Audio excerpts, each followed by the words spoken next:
What's up guys, this is Jeff and today I want to show you how to assemble this bike. If you haven't already watched the bike review, you can find it through the card at the top of this video or the link provided in the description section below. Before you start assembling the bike, it's important to note that the bike comes with a 1-year warranty as mentioned in the manual. To use the warranty, you will need to submit the warranty form along the purchase receipt, the bike serial number located under the body, and the bike model. You can find it on the frame. If the bike doesn't come with the manual, you can visit the manufacturer's website to access the required information and fill out the necessary details. To assemble this bike, you will require the following tools: a Phillips screwdriver, preferably in size 2 or medium, wrenches in size 10, 13, and 15 mm, Allen wrench in sizes 4, 5, and 6 mm. If you don't have the specific 10 and 13 mm wrenches, you may utilize an adjustable wrench instead.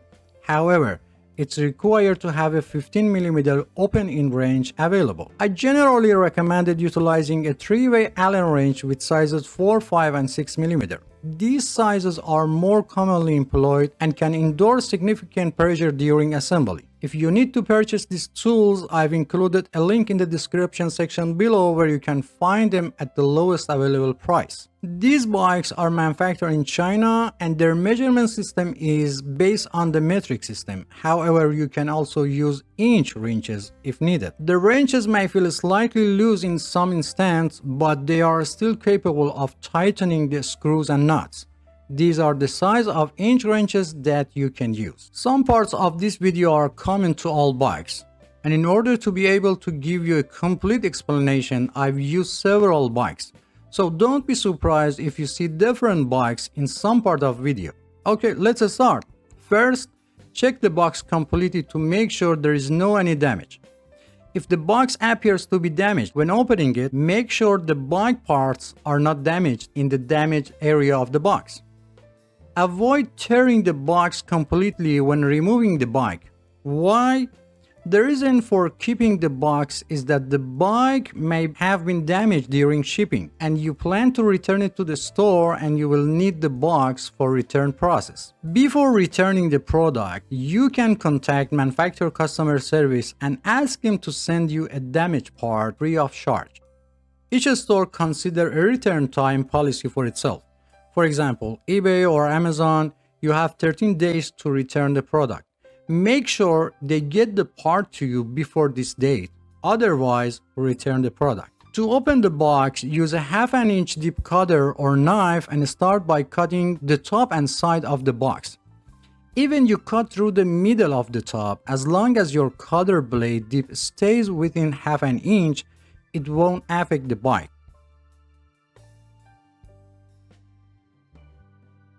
After opening the box, visually inspect the internal components including the wheels, front fork, rear derailleur, and handlebar to make sure they are free of any damage.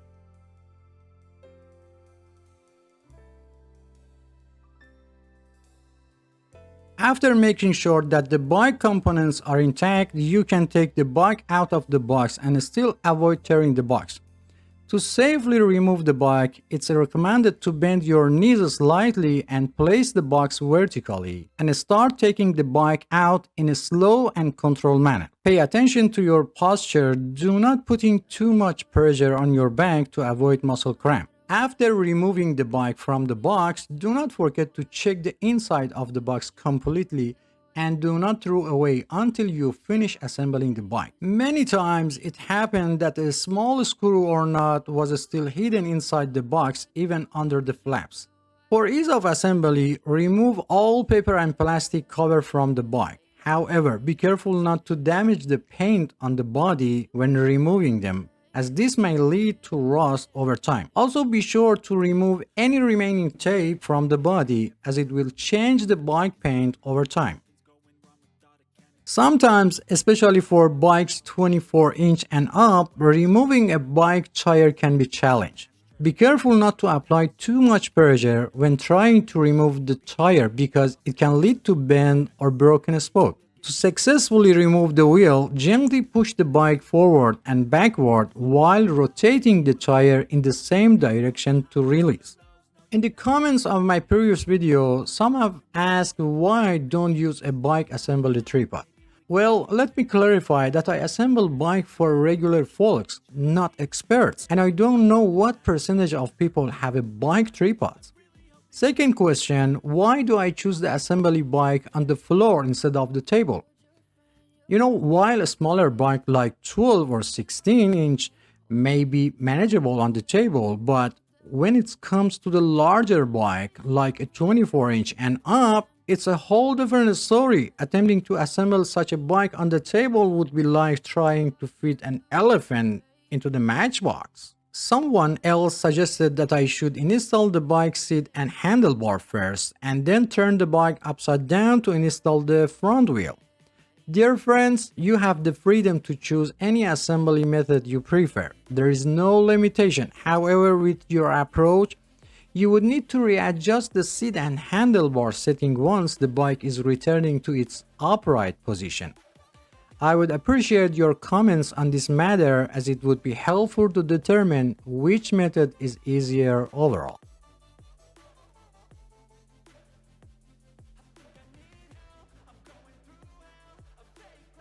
For easier assembly, you can lean the rear wheel against a wall or other object.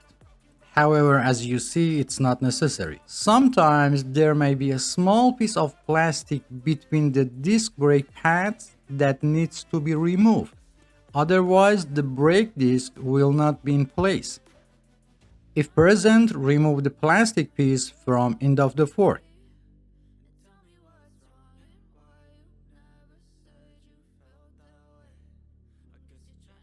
Lift the bike frame and place the wheel axle in the fork and then open the kickstand. You will notice that the bike is stable, although it's best to always keep one hand on the bike just to be sure.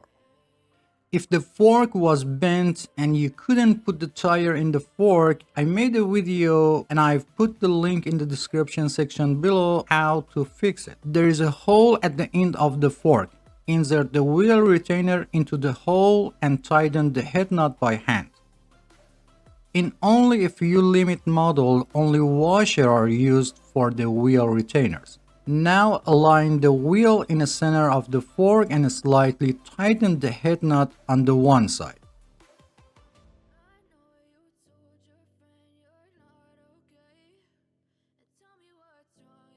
Tighten the nut slightly on the other side and finally tighten the head nut on each side completely. And don't forget to check the alignment of the wheel during the process.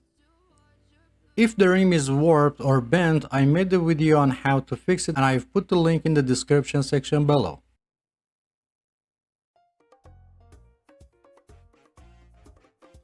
If necessary, loosen the screw on the top of the stem and adjust the stem in the correct direction and tighten the screw a little.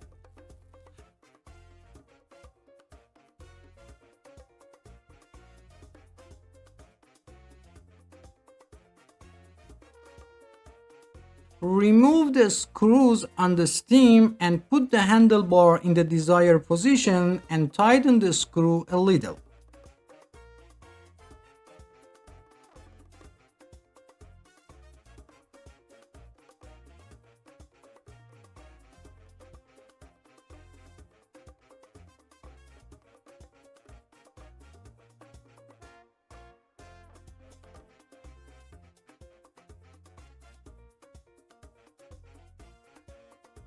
Check the position of the wires, brake lever and shifter to make sure they are properly aligned. Adjust the angle of the brake handle horizontally or at angle above 20 degrees downwards and tighten the screws crosswise. As you watch the video, I want to share something with you. When people take the time to publish a video on YouTube, their goal is to share their information with others and they need support. Your subscribing means supporting the person or the channel to share videos. So please subscribe to the channel for support me. When you watch a video and use it information, giving a like tells the creator of the video that your video was helpful and useful, and this like encourages them, and it's helped the video maker a lot to make more and better video for you. So don't forget to like the video. And if you post a comment and express your feeling toward the video, it's a sign of your generosity that you are showing to YouTuber in return. And finally, sometimes I get good discounts and I will share them on the channel. If you want to be able to use it during the discount period, turn on all notifications to be the first. And thanks for watching.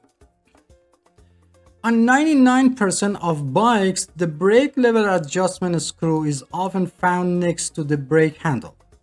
You might wonder about purpose.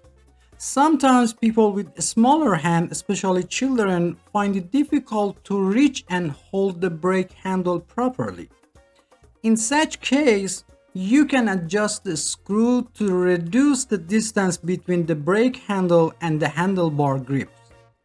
If necessary, start by loosening the anchor nut that holds the brake's wire. Then tighten the screw on the brake handle.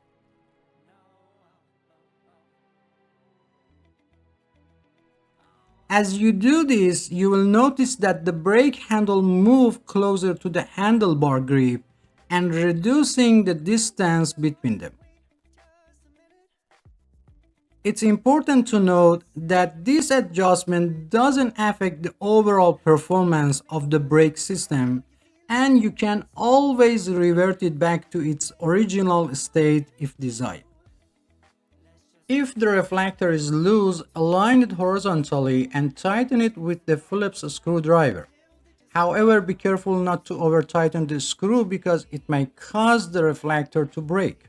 Adjusting gearboxes and understanding gear shifting condition is a comprehensive topic. I've included a link to further information in the description section below.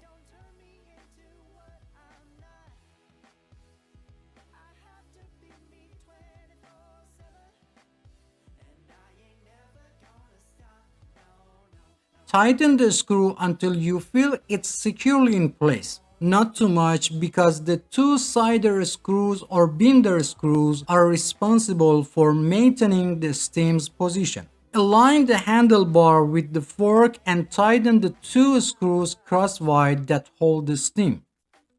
Take care when tightening these screws as they are often made of aluminum. Make sure the wrench is properly seated to avoid damaging the screw heads.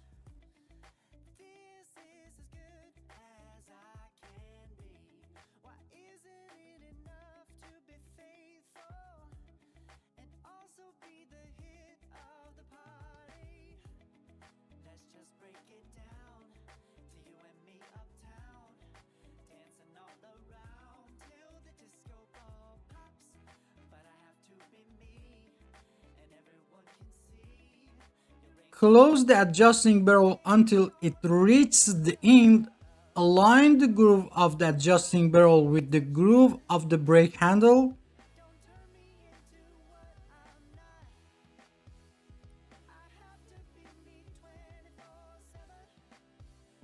Loosen the anchor nut that's holding the brake cable.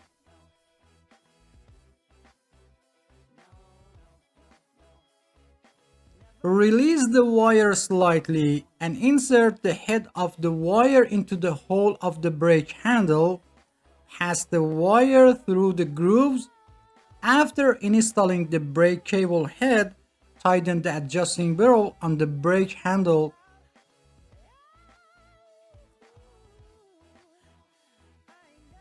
Close the adjustable barrel on the brake handle to the end and make sure that the groove of the adjustable barrel is not aligned with the groove of the brake handle so that the brake wire doesn't come out. Loosen the anchor nut of the cable and push the brake arm upward and hold it. Pull the wire to remove any slack and then tighten the cable anchor nut. At the end, put the remaining part of the brake wire to the outside of the rim so that it doesn't make noise when it hits the wheel during movement.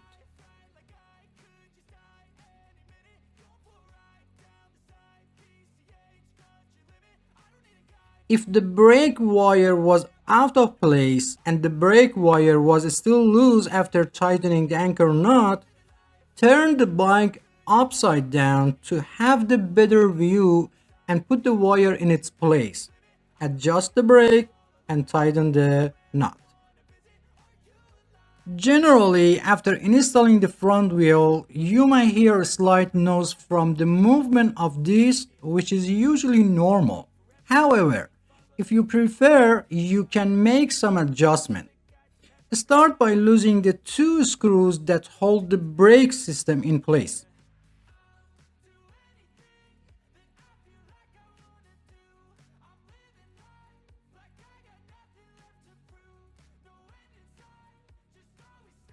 Using a long Allen wrench, tighten the bolt located behind the brake system until the brake pads firmly engage with the disc.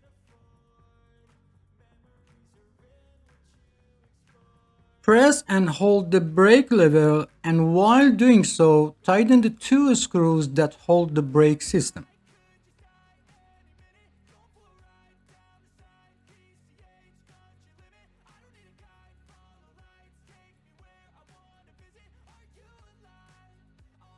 Then release the brake lever and finally loosen the rear screw slightly again. It's possible that you might still hear a slight noise from the disc, which could be related to disc distortion. And you can follow the same process for adjusting the rear brake.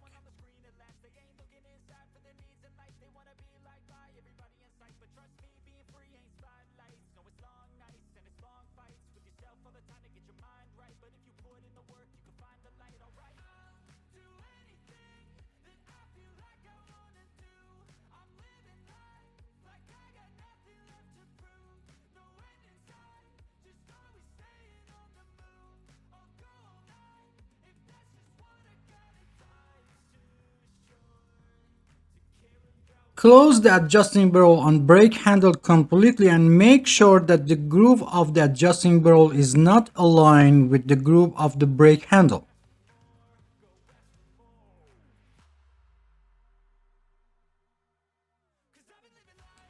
If the brake wire is not already loosened, loosen the anchor knot that's holding the brake wire.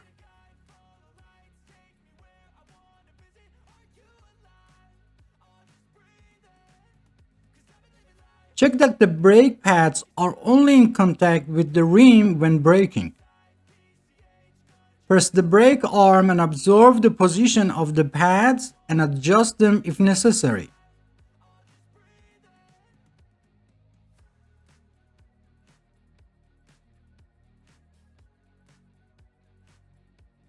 To tighten the brake pads, use your thumbs to hold the pads in place as you're tightening them. This prevents the pad from rotating during tightening.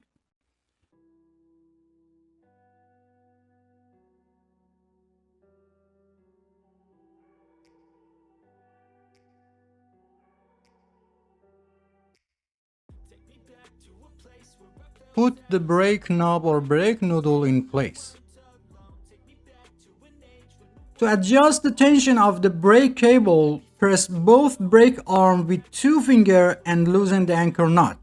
If loosened, never mind.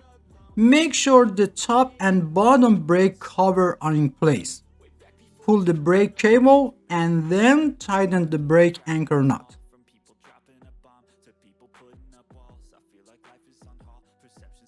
If the brake arms don't move together, start by loosening the two tension screws until they are completely loose but still hold in place.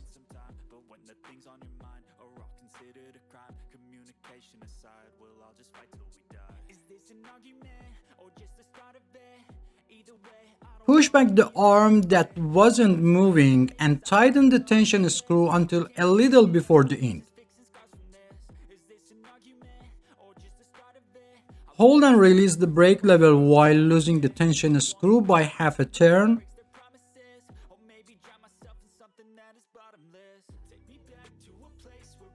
Repeat this process of holding and releasing the brake and loosen the tension screw until both arms move together. Finally, when both are moved together, slightly tighten the tension screw on both sides to make sure it stays in place and won't come off.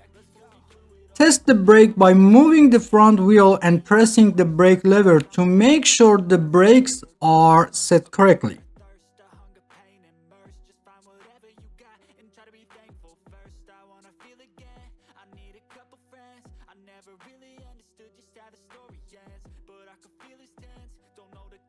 To install the pedals, find the right side of the pedal by checking the letters R or L labeled on the pedals. If there is no label, look for engraved letters on the bottom of the metal part. If the chain has came off the sun wheel or sprocket, reinstall it by placing it on the sprocket with your thumb and turning the pedal once.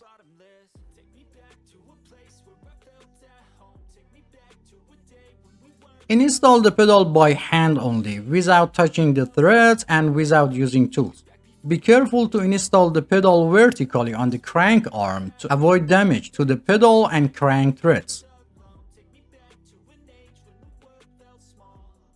For the left side, turn it counterclockwise, or easy way, turn it toward the front of the bike. After making sure the pedal is in the correct position, turn it a few times by hand, then while holding the real wheel, use a 15mm wrench to tighten it.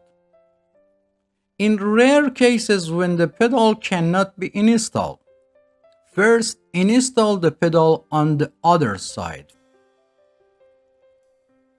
Sometimes the pedal may be labeled with the letter L, but both pedals are designed for the right side of the bike. If it's not installed on the opposite side, go back and install the pedal from the inside of the crank arm in the opposite direction to the rear of the bike.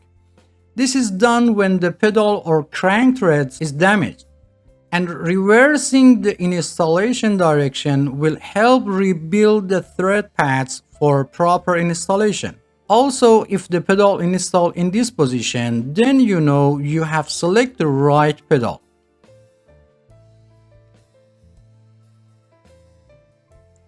After installing the pedal for one side, repeat the same process for opposite side and make sure that the direction of rotation of the pedal is clockwise or toward the front of the bike.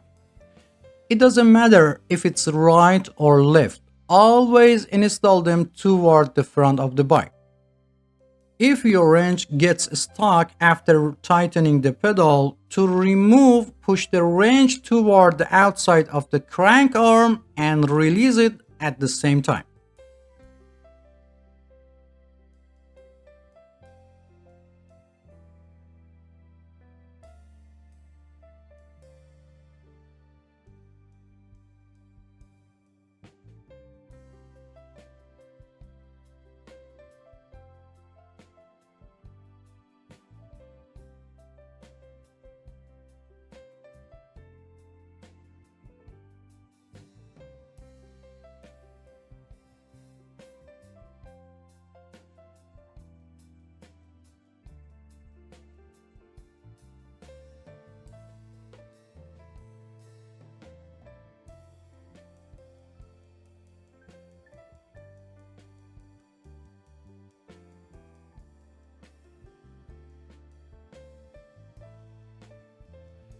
If the seat reflector is loose, use a Phillips screwdriver to tighten the reflector screw until it cannot move. Make sure the reflector is level and positioned correctly, and be sure not to over tighten the screw as it might break the reflector. I recommended installing the reflector close to the seat lock after adjusting the seat height.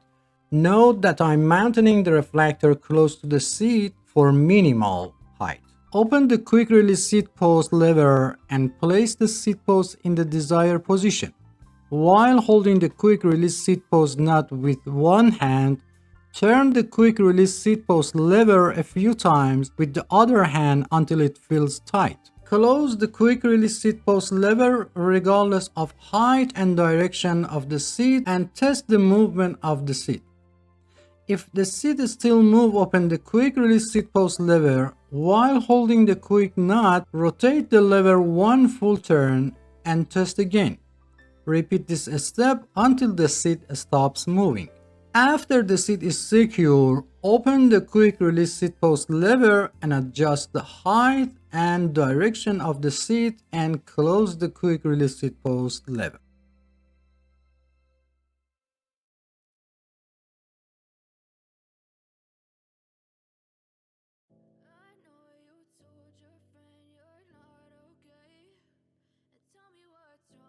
If the seat continues to move after locking, you may need to tighten the seat clamp nuts. Also, if the seat angle needs to be adjusted, loosen the seat clamp nuts a little, change the seat angle, and tighten the nuts again. The height of the seat can be adjusted according to the two age group of people under 18 years old and people over 18 years old. It's important to keep in mind that the body continues to grow until about 18 to 25 of age and then growth slows down. For children under 14, it's recommended to buy a slightly larger bike to accommodate their future growth and choose the right size for people over 18 years old. It should be noted that the age alone is not a determining factor and body size and proportion are more important. Some people may be 10 years old but have the same body size as a 13 years old. For bikes with training wheels, it's enough for children's toes to touch the pedals and they can turn them. For bikes without training wheels, the seat height is considered appropriate if toes can touch the floor while sitting on the seat, or one foot should be firmly on the ground while the heel of the other foot is flat on the pedal, or one foot should be on the ground while the toes on the other foot are placed on the pedal and the foot is slightly bent. If for any reason the seat post falls into the seat tube, turn the bike upside down and gently tap the bike body to remove the seat post. Another solution to prevent the post from falling inside the seat tube is to install the seat post alone first and then attach the seat. This eliminates the possibility of the seat post falling into the pipe during the installation. At the end, it's necessary to check the work done and make sure that all bolts and nuts are properly tightened. When inflating tires, some people inflate the tire to the amount of air indicated on the tire. However, it's important to note that the value displayed on the tire represents the maximum air pressure that the tire can withstand. For most bikes, the recommended air pressure is between 25 to 35 psi. In another way, after inflating to 20 psi, sit on the bike to check the tire pressure. If the tire is not fully inflated, increase the amount of the air. Remember, the weight of the cyclist determines the amount of the tire inflation. To inflate the tire, first remove the valve cap and then put the air pump head on it. Sometimes this is difficult because by pressing the tube valve, the valve goes inside. If the tire is slightly inflated, first deflate it completely. Press your thumb on the back of the valve and place the air pump head on it. Inflate the tire halfway and make sure the tire is still on the rim. If part of tire pops out, release some air pressure, put the pops out area back inside the rim and reinflate it again.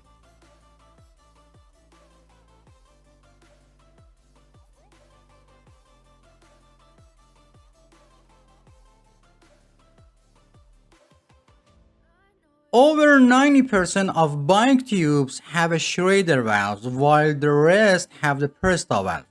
For Presta valve, you either need an air pump that supports this type of valve or you need a converter to conversion Presta valve to Schrader valves. To inflate the Presta model, first tighten the nut holding the valve on the rim, then remove the valve cap and open the nut above the valve all the way.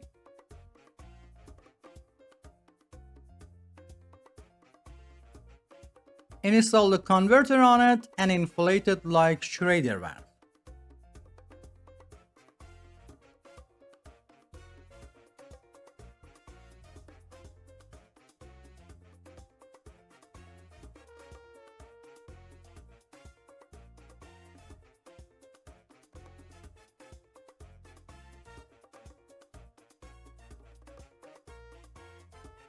After inflating, first remove the air pump head, then remove the converter and close the nut above the valve again.